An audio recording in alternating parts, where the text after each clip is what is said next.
Mamãe mandou uma mensagem: vamos pular o aniversário do seu filho. Estamos tentando economizar dinheiro. Eu respondi: entendo. No dia seguinte, vi a transmissão ao vivo deles, uma festa enorme, presentes por todo lado, tudo para os filhos da minha irmã. Meu menino disse baixinho: acho que esqueceram de mim de novo. Cortei imediatamente o apoio financeiro que lhes dava. Às 9 da manhã, meu pai já estava na minha varanda, gritando. Meu filho Mason ia fazer 10 anos. Uma década inteira. Ele estava tão orgulhoso, vivia dizendo para todo mundo: agora tenho 2 dígitos, como se fosse um clube secreto só para crianças mais velhas. Eu sempre ria, lembrando de quando ele mal chegava ao meu joelho, correndo atrás de bolhas no quintal. Agora era todo braços, pernas e ideias, um garoto de 10 anos que ainda amava dinossauros e acreditava no melhor das pessoas, principalmente da família. Planejamos a festa juntos por semanas. Ele desenhou os convites e eu os imprimi. Queria uma caça ao tesouro de dinossauros, então meu marido fez ninhos com ovos falsos espalhados pelo quintal. Tínhamos cupcakes de vulcão, uma estação de pizzas e aquele bolo de minhocas de goma sobre o qual ele não parava de falar. Tudo tinha que ser verde, até a limonada. A lista de convidados era pequena, mas importante. Amigos da escola, alguns vizinhos, meus sogros e minha família. Mamãe, papai, minha irmã Lauren e as filhas dela, Eli e Sad. Enviamos os convites com antecedência. Meus pais confirmaram presença. Lauren mandou um joinha e disse que as meninas estavam animadas. Eu não esperava que algo desse errado. Nem o Mason.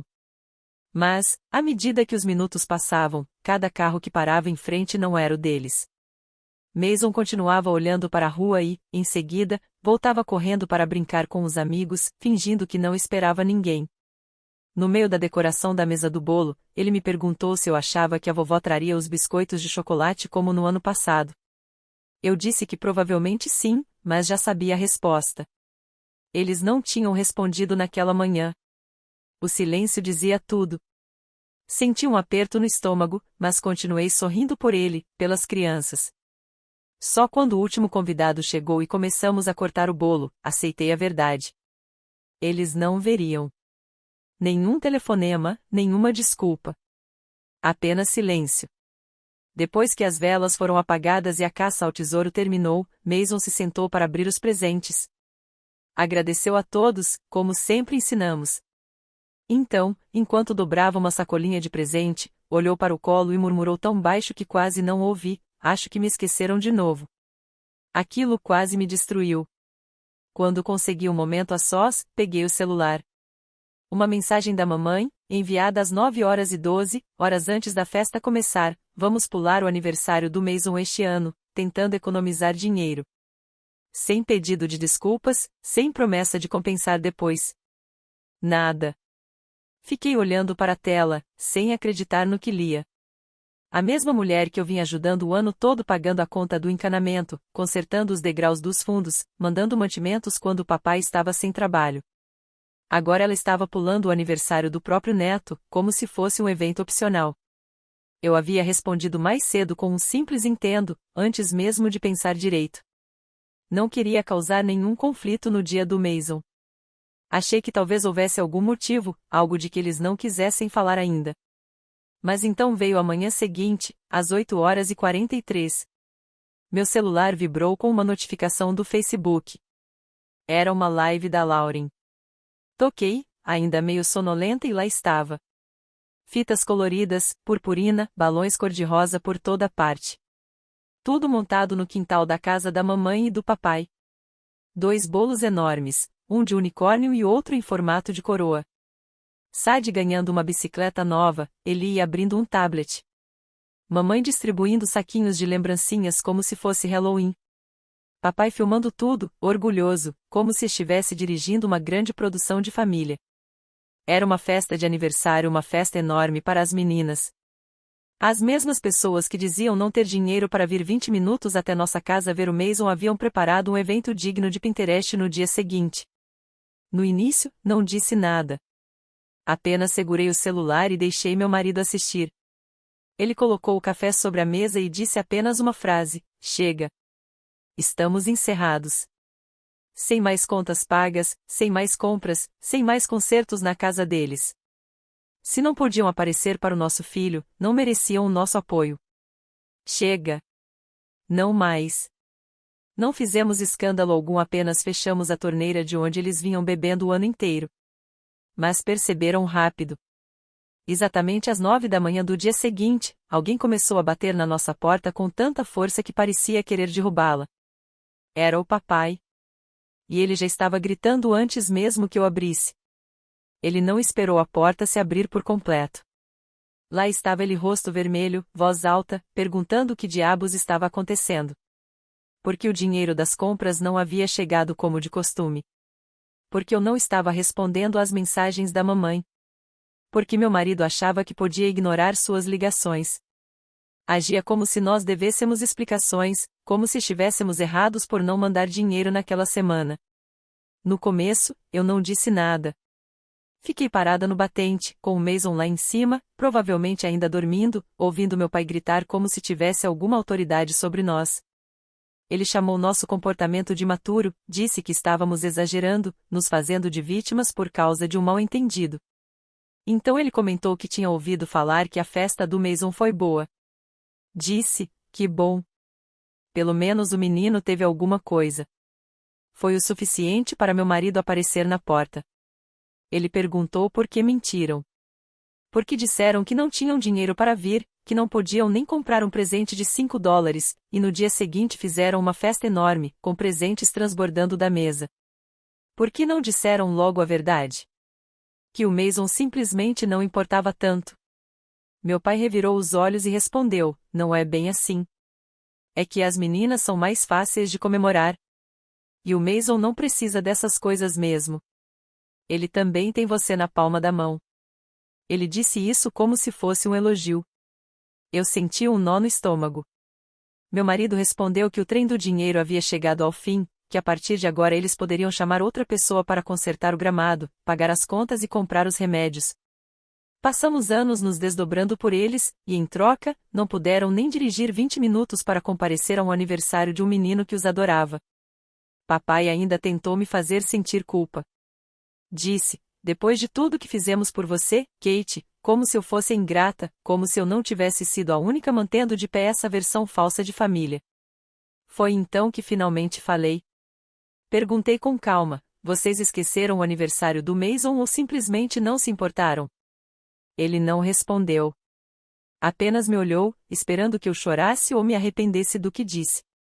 Quando percebeu que eu não iria recuar, desceu os degraus, murmurou algo sobre arrependimento e foi embora de carro.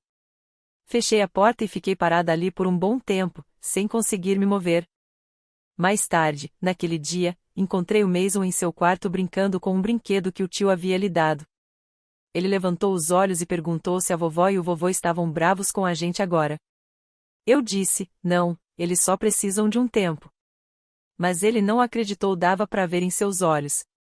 Naquela noite, meu marido e eu nos sentamos à mesa da cozinha, enquanto o som da lava-louças preenchia o silêncio da casa. Disse a ele que não sabia se estava exagerando. Sempre fui a que tentava manter a paz na família. Simplesmente não conseguia acreditar que eles escolheriam os filhos da minha irmã de forma tão aberta, tão descarada. Meu marido não fez drama. Apenas me olhou e disse, Kate, não se trata mais do que eles fizeram com você. É sobre o que estão fazendo com ele. E ele tinha razão. Eu estava tão acostumada a levar as pancadas que nem percebi que agora não era só comigo. Mason sempre notou a diferença, mas era educado demais para reclamar. Educado demais. Quando as meninas ganhavam presente surpresa e ele recebia apenas um encolher de ombros. Quando ele era elogiada no Facebook por ter ficado em segundo lugar no concurso de arte, e o nome do Mason nem era mencionado depois de vencer a feira de ciências. Quando Sadie cantou um verso de Brilha, Brilha, Estrelinha e ganhou flores, mas a peça escolar de Mason passou sem uma única mensagem deles. Ele não estava amargo, mas ficava cada vez mais calado. E isso me assustava mais do que qualquer coisa. Então, paramos com tudo. Não anunciamos. Não discutimos.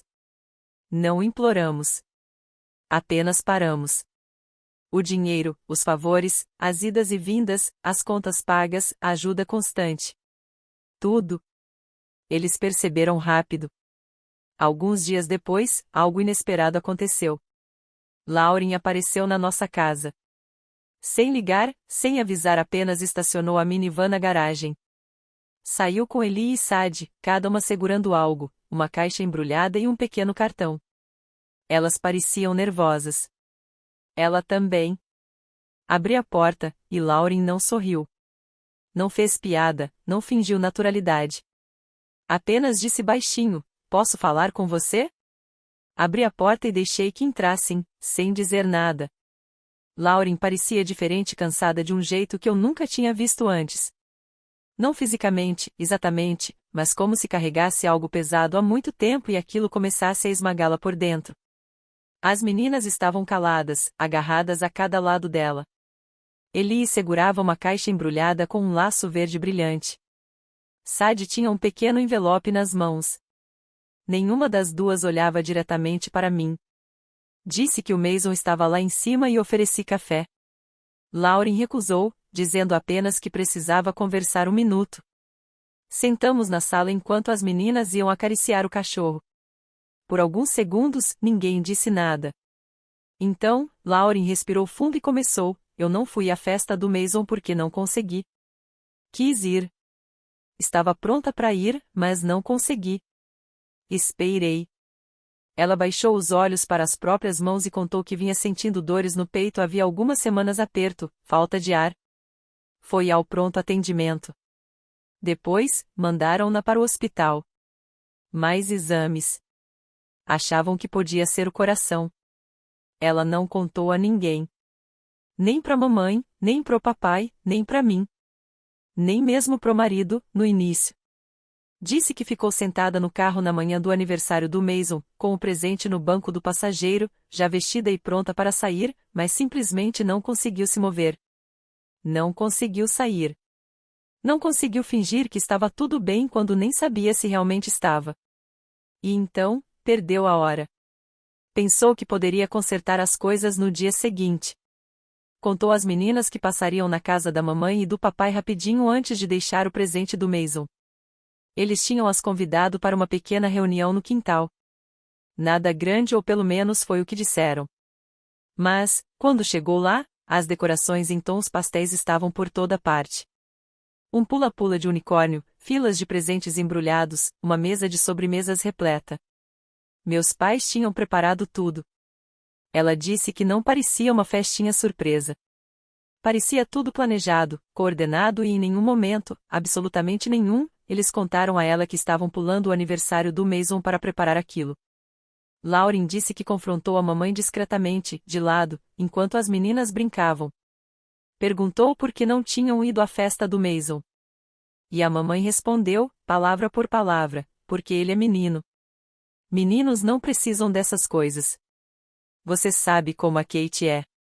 Ela exagera em tudo." Foi então que Lauren foi embora. Disse que não estava se sentindo bem e não ficou para o bolo nem para os presentes. Contou que se sentia enjoada, mas não pela dor no peito e sim pela forma como falaram do meu filho, como se ele fosse um incômodo, uma obrigação que não valia o esforço. Ela olhou para mim e disse que deveria ter me contado antes. Que vinha passando pano para eles há tempo demais, achando que talvez as coisas mudassem quando as crianças crescessem. Mas agora via que não iam mudar. Eles simplesmente não se importavam com o Mason do mesmo jeito que se importavam com as filhas dela. Então Lauren se levantou e chamou Mason. Ele desceu devagar, meio desconfiado. Quando viu Eli e Sadi, ficou parado por um instante, depois sorriu timidamente. Eli lhe entregou o presente. Sadi, o envelope. Ele abriu primeiro o cartão desenhado à mão, com glitter, corações e um bilhete que dizia: "Para o Mason, o melhor primo do mundo. Sentimos sua falta. Amamos você." Ele não disse muita coisa, apenas abraçou as duas com força. Em seguida, os três correram para a sala de brinquedos, como se nada da última semana tivesse acontecido. O som das risadas deles ecoava pelo corredor, leve e tranquilo. Lauren e eu permanecemos na sala. Ela perguntou se eu queria que ela conversasse com a mamãe e o papai novamente, não para brigar, mas para fazê-los entender. Eu respondi que não sabia se eles eram capazes de entender, mas disse também que não ia impedi-la. Mais tarde, naquela noite, depois que elas foram embora, encontrei a caixa de presente no quarto do Mason. Dentro havia uma pequena placa de madeira com as palavras "Melhor primo do mundo", pintadas em verde e roxo. Parecia que tinham trabalhado nela por dias. Mason estava dormindo, com um dos braços sobre a plaquinha, como se fosse um tesouro. Foi a primeira noite, em muito tempo, em que senti algo próximo da paz. Mas 2 dias depois, Lauren me ligou. A voz dela estava baixa, sem emoção, quando disse: "Falei com eles." Queria não ter falado. Ela me ligou na manhã seguinte, aquele fim de tarde bonito, como se algo dentro dela tivesse se partido. Percebi logo nos primeiros segundos, sem rodeios, sem pausas. "Falei com eles", repetiu. Não devia ter falado, Kate. De verdade, não devia. Ela contou que tinha ido até lá sozinha. Deixou as meninas em casa com o marido. Não contou a ninguém que estava indo. Simplesmente pegou o carro, dirigiu direto até a casa dos nossos pais e entrou pela porta dos fundos, como fazíamos quando éramos pequenas. A casa tinha o mesmo cheiro de sempre, lustramóveis de limão e torradas, como se nada de ruim jamais tivesse acontecido ali. Mamãe estava à mesa, dobrando roupa e tomando café, como se fosse um dia qualquer. Papai estava do lado de fora, mexendo na mangueira do jardim. Lauren disse que se sentou e perguntou o mais diretamente possível: "Por que vocês não foram ao aniversário do Mason?" Mamãe nem piscou. Apenas respondeu: "Porque não era um bom momento. Você sabe como o dinheiro está curto." Lauren insistiu um pouco: "Mas não foi isso que você disse para Kate." E a festa das meninas, aquela não pareceu com orçamento apertado. Então fez a pergunta de verdade: "Você ama o Mason, pelo menos um pouco?" Mamãe pareceu irritada, como se Lauren estivesse exagerando. E respondeu de forma fria, sem emoção: "Kate sempre foi dramática. O Mason é igual. Eles superam." Lauren me contou que ficou olhando para ela por um minuto inteiro, esperando um sorriso, uma risada, algum sinal de arrependimento, mas não veio nada. Então papai entrou. Ela perguntou diretamente: "Por que vocês os tratam como se não importassem?" E papai, o homem que costumava me carregar nos ombros na feira, que me chamava de minha menina forte, não negou. Ele não mentiu.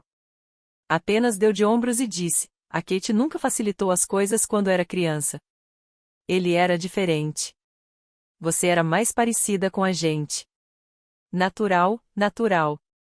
Como se fosse o tempo, algo inevitável. Como se não fosse uma escolha. Como se não fosse crueldade." Lauren disse que se levantou e avisou que não levaria mais as meninas lá. Não até que eles reconhecessem o que fizeram e pedissem desculpas não só a mim, mas também ao Mason. Mamãe balançou a cabeça. "Essa é sua escolha, mas você vai se arrepender de afastar as meninas dos avós." Lauren contou que apenas saiu. Sem gritar, sem drama. Disse que sentiu como se tivesse fechado a porta de algo pesado que carregava no peito há anos. Quando ela terminou de me contar tudo isso, eu não chorei. Nem me senti ferida. O que senti foi fim. Eles escolheram o lado deles e não era o nosso. Naquela noite, depois de colocar o Mason na cama, sentei no chão do corredor e fiquei olhando para o nada. Pensei em todas as vezes que me moldei em alguém que eles pudessem aceitar os favores extras, as respostas gentis, os convites de aniversário ano após ano, mesmo sabendo das chances. Nunca foi sobre esforço. Era sobre quem eles estavam dispostos a amar. Na manhã seguinte, ouvi batidas na porta. 2, suaves. Achei que fosse um vizinho ou uma entrega. Mas, quando abri, não havia ninguém. Só uma pequena sacolinha de presente no capacho. Listras azuis e verdes, as cores favoritas do Mason. Dentro, um brinquedo de dinossauro. O exato modelo que ele tinha apontado algumas semanas antes do aniversário. Aquele que eu disse não poder comprar, por estar fora do orçamento. Sem bilhete, sem cartão, sem nome. Meu marido olhou a câmera da campainha. Era a mamãe. Ela tinha estacionado 2 casas adiante, caminhado pela calçada sem olhar para os lados, deixado a sacola e ido embora em silêncio. Sem bater, sem tocar a campainha, sem sequer olhar para a câmera. Ela não veio para dizer nada. Só deixou o brinquedo, como um pagamento. Como se achasse que podia comprar silêncio ou perdão. Eu não dei o presente ao Mason. Guardei-o no fundo do meu armário, porque não se tratava de um brinquedo de dinossauro. Tratava-se do fato de que ela pôde dirigir até nossa porta, segurar aquela sacola nas mãos e ainda assim escolher não encará-lo. Não me encarar. Ela não trouxe a si mesma, apenas um objeto que achou que poderia apagar uma ferida que nunca reconheceu. E foi aí que me dei conta, não se conserta uma relação vazia com uma sacola cheia. Não se apaga anos de favoritismo com um brinquedo caro. Ela foi embora naquela manhã achando que eu entregaria o presente ao Mason e esqueceria todo o resto. Em vez disso, fechei a porta. Lauren apareceu depois do trabalho, sozinha. O cabelo preso, o rosto cansado, o tipo de cansaço de quem passou o dia segurando algo pesado e finalmente estava pronta para soltar. Nem tirou o casaco. Entrou direto na cozinha, encostou-se no balcão e disse sem rodeios: "Eles nunca vão mudar." Eu não perguntei o que ela queria dizer. Já sabia. Mas ela contou mesmo assim. Tinha voltado lá uma última vez. Não porque esperava um milagre, mas porque pensou que, talvez, se mostrasse tudo claramente, eles perceberiam o que realmente estava acontecendo. Que aquilo não era drama, era dano real. Que estavam perdendo algo.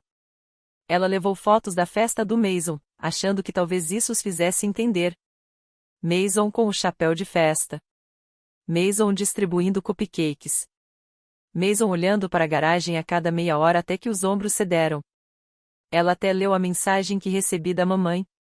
Leu também as palavras do Mason: "Acho que esqueceram de mim de novo."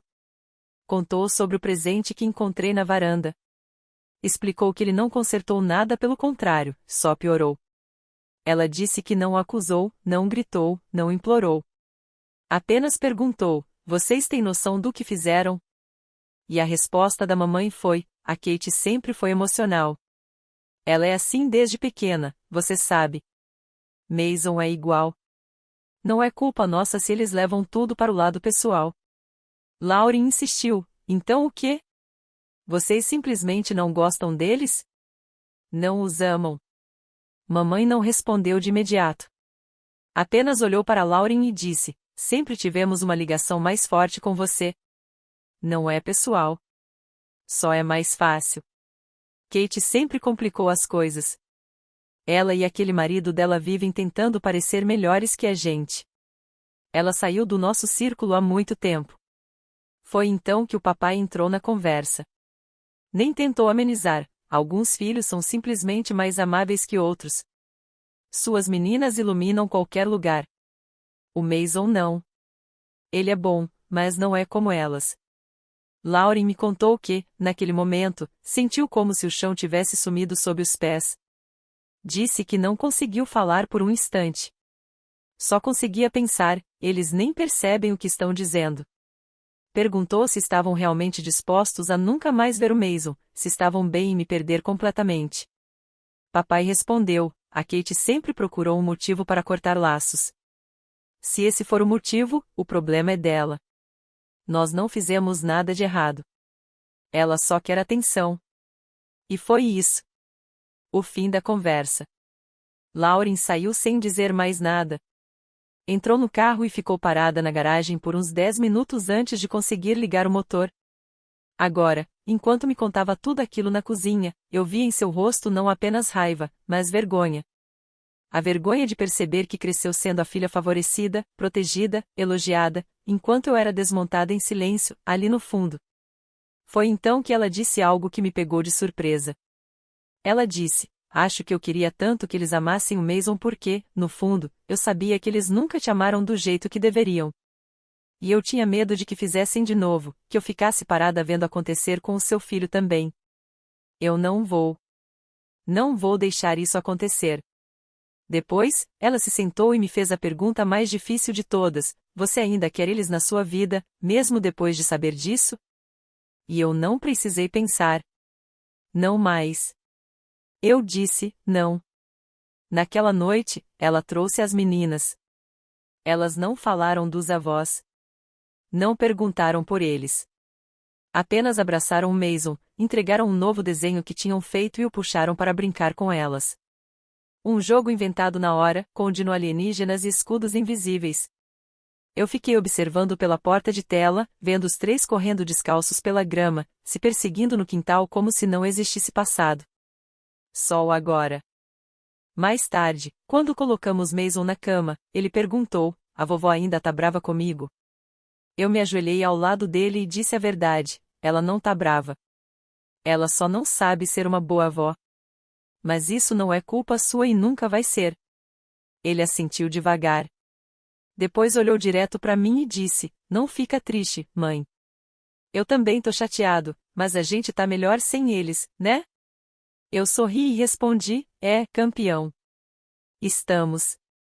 E naquela noite, eu acreditei nisso com todo o meu coração. Depois de tudo, fiquei esperando a culpa aparecer, aquele aperto fundo que eu sempre sentia quando colocava um limite com meus pais. Mas ela nunca veio. Não depois do que disseram a Lauren. Não depois de anos de silêncio em relação ao Mason, quebrados apenas por brinquedos dados por culpa e desculpas sem alma. Não depois que a verdade foi dita em voz alta. No lugar da culpa, veio o silêncio. E, aos poucos, a paz. Nenhum retorno sobre o brinquedo de dinossauro. Nenhuma mensagem. Nenhum vamos conversar ou você ainda é nossa filha. Nada. Foi como se tivéssemos sido apagados da vida deles no instante em que deixamos de ser úteis, e isso me disse tudo o que eu ainda precisava saber. No começo, achei que Mason continuaria perguntando por eles. Mas não. Às vezes ele parava perto da janela, pensativo, como se lembrasse de algo, mas nunca dizia os nomes deles. Nunca perguntava quando iam aparecer. Parou até de olhar a caixa de correio à procura de cartões. Talvez essa tenha sido a parte mais dolorosa, ver como, tão rápido, ele deixou de esperar qualquer coisa deles. Mas algo diferente começou a acontecer também. Ele ficou mais leve, como se um peso invisível tivesse sido tirado de seus ombros pequenos. Ria mais. Começou a convidar Eli e Sadi para virem o tempo todo. Contava para os professores na escola que estava fazendo uma história em quadrinhos da família com as primas. Até desenhou uma nova capa, Os Valentes. Nela estavam ele, as meninas, meu marido e Lauren na frente. Eu não aparecia até virar a página e me ver desenhada como a pessoa segurando o mundo inteiro atrás deles. Esse desenho ainda está na nossa geladeira. Depois de tudo, Lauren passou a nos convidar mais vezes. Não era só para jantares, às vezes ela aparecia sem motivo algum. Passava aqui com muffins frescos. O marido dela consertou uma porta que rangia, sem que a gente pedisse. Um fim de semana, eles levaram Mason ao cinema com as meninas, só os três. Quando ele voltou, disse que tinha sido o melhor dia da vida dele. Depois disso, quase não falávamos mais sobre meus pais. O assunto simplesmente deixou de existir, como um capítulo que finalmente conseguimos virar. A cada semana, o peso que antes apertava o peito ficava mais leve. Mas houve um último momento que eu preciso contar. 2 semanas depois da conversa final de Lauren com eles, eu estava no mercado comprando lanches para as crianças. Virei um corredor e quase trombei com minha mãe. Ela congelou. Eu também. O carrinho dela estava cheio, tortas congeladas, um buquê de flores e uma garrafa de vinho, a mesma que ela só comprava em aniversários. Olhei mais de perto. No topo, um pacote de guardanapos com tema de dinossauro. Por um segundo, achei que ela fosse dizer algo, talvez até se desculpar. Mas não. Ela apenas me olhou de cima a baixo, deu aquele mesmo sorriso tenso que eu conhecia desde a infância, o sorriso que aparecia quando eu dizia algo que ela não gostava, e virou o carrinho. Deixou o vinho, as flores e os guardanapos no caixa e saiu. Eu não segui. Não chamei. Só fiquei parada vendo as portas automáticas se fecharem atrás dela e não senti absolutamente nada. Terminei as compras. Quando cheguei em casa, Mason estava no chão construindo um forte com Eli e Sadi. Meu marido tentava ler o jornal por trás de uma pilha de almofadas, fingindo não participar da bagunça. Lauren estava sentada no chão da cozinha ajudando a colar um centro de comando de papelão. A casa inteira cheirava a pipoca e giz de cera. Fiquei parada por um momento, observando tudo aquilo. Era bagunçado, barulhento, meio torto. Mas foi aí que me dei conta, essa era a família que escolhemos. Não a que nos foi dada, mas a que construímos. Aquela era a família que aparecia quando importava. Naquela noite, depois que todos foram embora e Mason adormeceu, sentei-me na varanda com meu marido. O céu estava cheio de estrelas, o ar fresco.